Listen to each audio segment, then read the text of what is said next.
Episode 508, Alex Makes a New Enemy.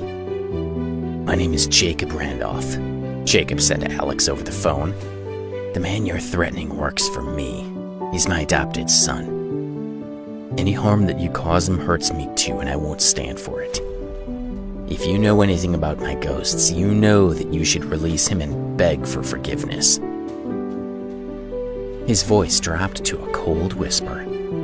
Otherwise, I'll come to Baltimore and take you out myself.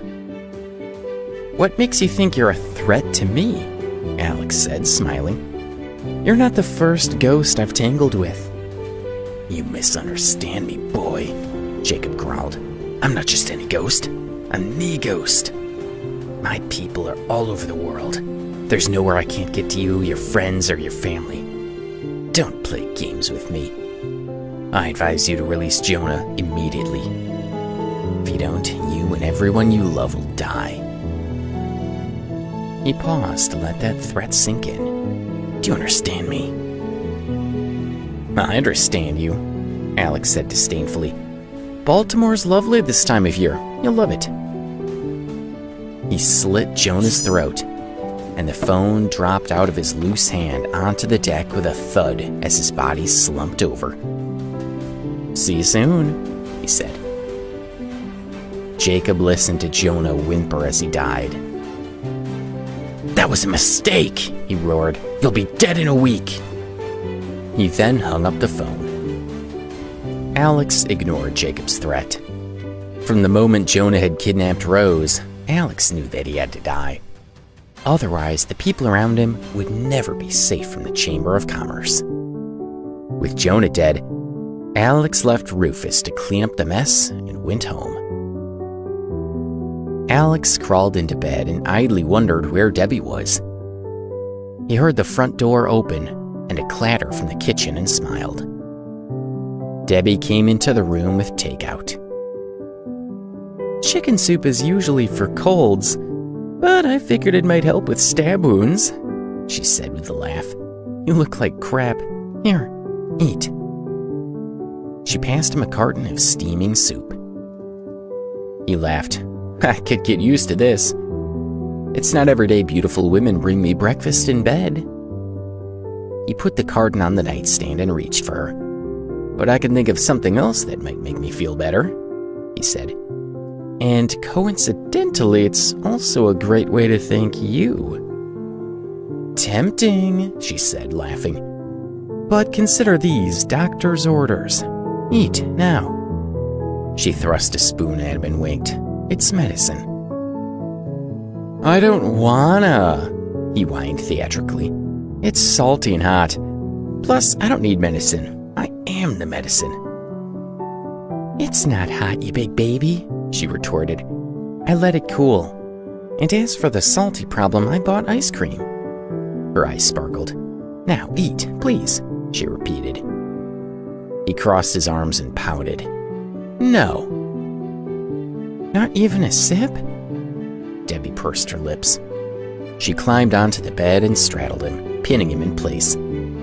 She leaned in, letting her hair fall into his face. She smelled like sandalwood and jasmine. Alex realized he didn't have to pretend not to be hungry. Not for soup, anyway. He rose to kiss her, but she tapped him on the forehead with the spoon she still held. Nope, she said. Not until after you eat. Alex grinned and grabbed the carton. He chugged the soup like he was dying of thirst, making Debbie laugh, and then put the empty carton on the nightstand.